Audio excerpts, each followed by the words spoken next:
എക്കാലത്തെയും വലിയ ബജറ്റിൽ ഇറങ്ങിയ എമ്പുരാൻ റീസെൻസറിംഗ് ചെയ്തു.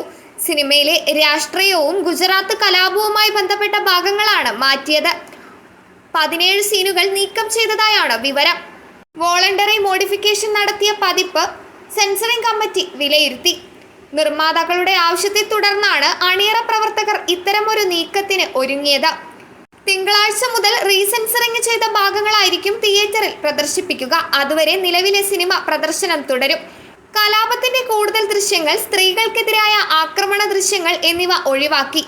വില്ലൻ കഥാപാത്രത്തിന്റെ പേരിലും മാറ്റമുണ്ട്. സംഘപരിവാർ നേതാക്കളും അണികളും സിനിമയ്ക്കെതിരെ രൂക്ഷമായ വിദ്വേഷ പ്രചരണം നടത്തുന്ന പശ്ചാത്തലത്തിലായിരുന്നു തീരുമാനം. മാർച്ച് 27 വ്യാഴാഴ്ചയായിരുന്നു എമ്പുരാൻ തിയേറ്ററുകളിൽ എത്തിയത്.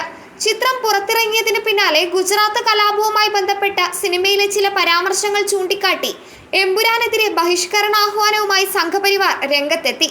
ബുക്ക് ചെയ്ത ടിക്കറ്റുകൾ വരെ ചിലർ ക്യാൻസൽ ചെയ്തായിരുന്നു പ്രതിഷേധം.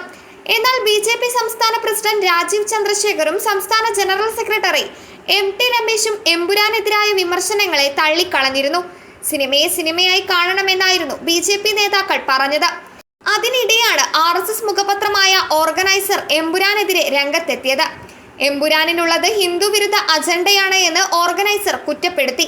2002 കലാപത്തിൽ ഹിന്ദുക്കളെ വില്ലന്മാരായി ചിത്രീകരിക്കുന്നതിലൂടെ പൃഥ്വിരാജ് നടപ്പാക്കിയത് രാഷ്ട്രീയ അജണ്ടയാണ് എന്നും മോഹൻലാലിന്റെ വേഷം ആരാധകരെ ചതിക്കുന്നതെന്നും ഓർഗനൈസർ ലേഖനത്തിൽ വിമർശിച്ചു. അതിനിടെ സിനിമയ്ക്ക് 2 കട്ടാണ് സെൻസർ ബോർഡ് നിർദ്ദേശിച്ചതെന്ന രേഖയും പുറത്തു വന്നിരുന്നു.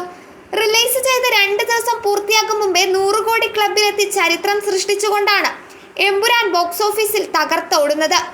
മാർച്ച് 27 രാവിലെ 6 മണിക്ക് റിലീസ് ചെയ്ത എമ്പുരാൻ 28 രാത്രി 10:30 ആയപ്പോഴേക്കും ഗ്ലോബൽ കളക്ഷനിൽ 100 കോടി പിന്നിട്ടിരുന്നു.